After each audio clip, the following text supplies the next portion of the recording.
অসমলৈ কিছুমান সংস্কৃতি আনে হিমন্ত বিশ্ব শৰ্মাই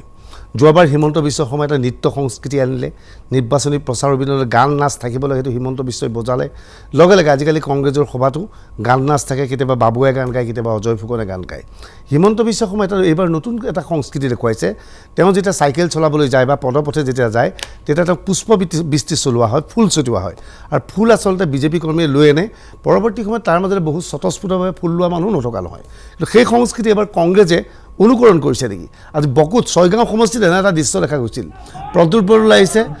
ৰেকিবুদ্দিন আহমেদৰ নেতৃত্বত কংগ্ৰেছ কৰ্মীসকলে ফুল ছটিয়াইছে অসম বচাও কাৰ্যসূচীত আহিছিল আৰু চৌদিশে ফুলেই ফুল অজস্ৰ ফুল ফাকুটো আছিলে আমি ইমান ফাকু কৰি নছটিয়াওঁ এইদৰে প্ৰদ্যুৎ বৰদলৈ আগুৱাই গৈছে লগে লগে কংগ্ৰেছ কৰ্মীসকলে চৌদিশৰ পৰা পুষ্পবৃষ্টি দিছে কংগ্ৰেছৰ প্ৰশ্ন হিমন্ত বিশ্ব শৰ্মাক কোনোবাই কেৱল ফুল দিলেই হ'ব নেকি আমাক ফুল দিলে নহ'ব নেকি গতিকে